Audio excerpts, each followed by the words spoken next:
Hi, ladies. Hi, viewers. Palm Springs Cindy here, sitting in my entryway because the light is perfect, and I can.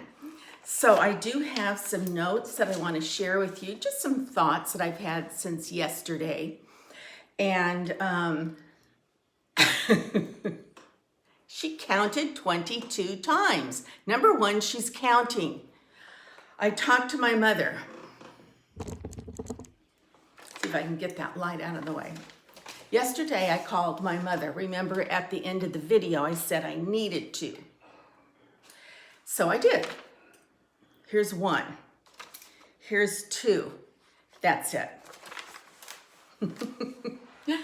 And we must have talked for 2 hours, I swear, because I had not called her in a while. So, and I have to, because I don't get good reception where I live because of these mountains and this kind of canyon area. So I had wheeled myself out to the trash area, which is where I don't know why, but I seem to get more bars in that area. So knowing that I wanted to make a phone call, that's where I went.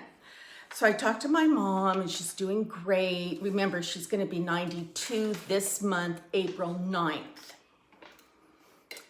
That's like in a week, I'm just thinking. And she is home by herself. However, she's in really good health. And one of my sisters just lives about 2-3 miles away from her. And in fact, my mother even told me in our conversation, and Carrie and Gerhardt, I hope you listen to this, that she was just teary-eyed because my sister's husband, Gerhardt, had said to my mother, why don't you just come and move in with us? You know, we'll bring everything you need over to our house. You'll have all your clothes, you'll have your pillows, you'll have your linens, you'll have all your favorite things. And, you know, at least stay with us during these trying times. And so, but my mother said how grateful she was. But here's the deal, and I think every woman will understand. I know I do. That ever since my mother was like, I'm going to say, well, ever since she's been alive, she's always lived with a group of people, family, extended family, more extended family, almost like foster family. Then she was married and after the war and lived with her in-laws. And anyway, all her life, she has never lived or had a moment alone, private, to herself. So now, since my father has passed away like 4 or 5 years ago, she has the condo all to herself. And it's a darling condominium with a darling patio, and it's in a very centrally located spot where it's easy to get to Walgreens, the grocery store, the car wash, the dry cleaner, the donut shop, McDonald's, everything. So, and she is still driving because she has a license that allows that. So she said that, believe it or not, she was, as much as she appreciated the offer, she relishes the idea that she has, that she's living alone, and that for the first time in ever, she is the only one in her home. And it can be, she can get up in the middle of the night, she can turn on TV, she can turn on her stereo, she can read, she can turn on the lights, she can make a meal, she can do whatever she wants without thinking of her 4 children, without thinking of waking up a baby, without thinking of disturbing her husband, without answering to anyone. And so she does not want to give that independence up. And why should she? So, and she's certainly able. She's sound mind. She's healthy as can be. So I said, you know, Mom, of course you can live with me too, but I understand that you are enjoying right where you're at. Okay, I have to go like this because I'm getting sweaty because the light is on me. Okay, so then, remember, as part of our conversation, the first thing she said to me was, I watched your video today. I counted 20, I stopped counting after 22 times that you touched your hair. And so of course she was serious. And of course I know I'm like a crazy woman when it comes to that. But I what can I say? It's on camera. I plead I'm guilty. Take me to hair touching prison. Take me to hair touching court and let the hair touching police and jury take care of the situation. Okay. Oh, son of a gun. I picked up the wrong dang note card. Okay, well, anyway, while I was talking to my mom, we had an earthquake. It was a 4.6. It was, if you live in California, you're familiar with earthquakes. And I happen to live, Palm Springs happens to be pretty much on the San Andreas Fault. Now where I live is in like a little cove area, and it's very much built on a sandy, like alluvial plain. So because of that, we get a little bit, the sand absorbs a lot of the motion. However, it was bad. I mean, I was talking to my mom and I said, Mom, we're having an earthquake. I'm hanging up.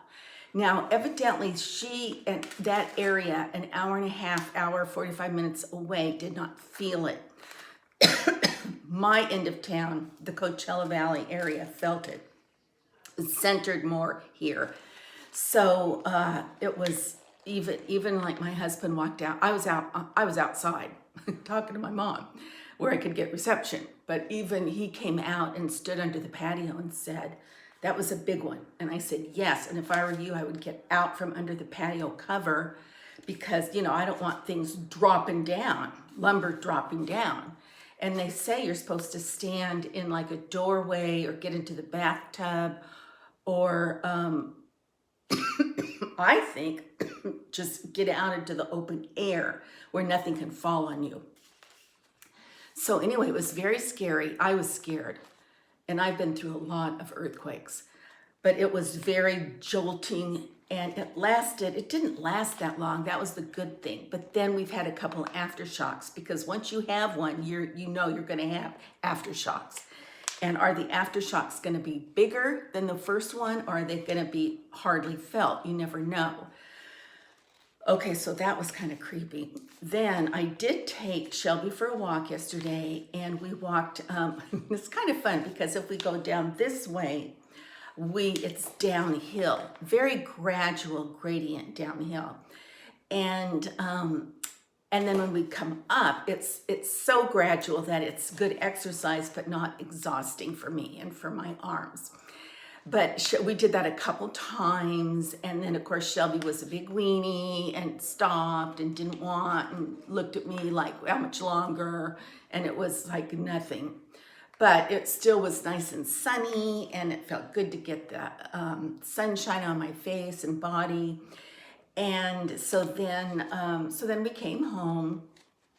Then because the day was so beautiful, then after that's when I called my mom, I think. So I was outside most of the day yesterday, which I loved.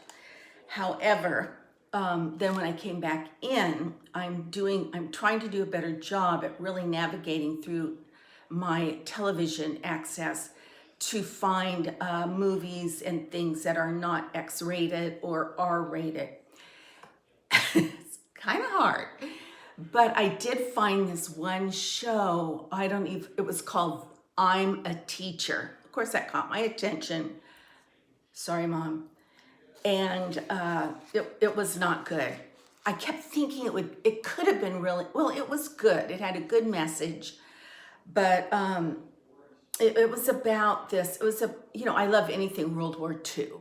So this was during World War II, and it was a little German village.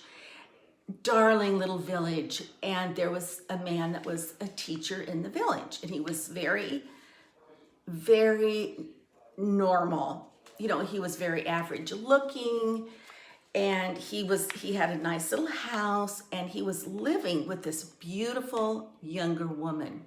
Beautiful. And she had a son that was 13, and he was handsome and quite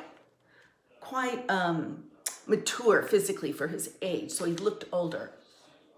Well, evidently, the woman's husband had passed away, and her husband was Pavel, the man she was living with, the teacher. So it was about the Nazis that came into this village, and she had secured a job as a housekeeper in like a prominent German or a prominent person's home in the village. But the Germans came, and because it was a prominent home and pretty, they wanted to take it over as their like office, I'll say. So as she was housekeeping, this young, handsome Nazi soldier had an eye for her. And actually, I think she was Russian, and I think the man she was living with, they were Russians. Of course, you know, that's the enemy of the Germans.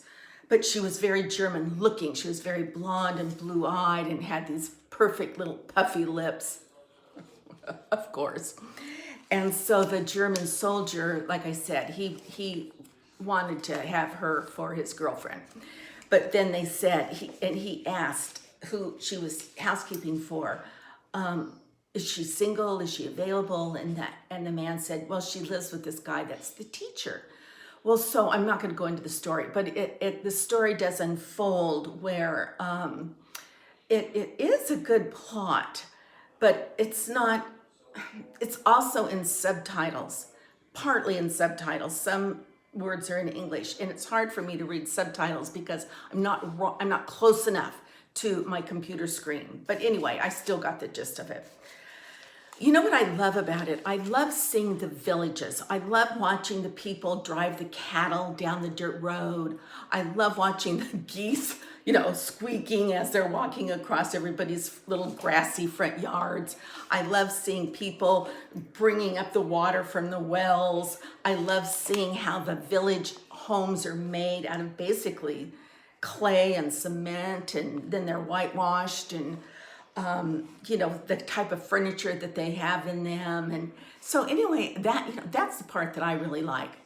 Almost more than, to me, the scenery is as much of a character as the actors. Alrighty, let's see what else I have to say. Today I've emptied trashes. That doesn't sound like a big deal, but it is. I didn't shower, I took a bath, I washed my hair, put my makeup on, did my hair, got dressed. I will do a fashion show. I have 2 more things that need to come in before I can do any wheelchair modeling. So, but I will. And so I have no idea how it'll turn out. But, I can stand up on my walker and show you the length and the whole little idea of what I'm wearing. So, okay, I'm looking at this beautiful view again. Let's see if I can share it. Might be too bright, but we'll see.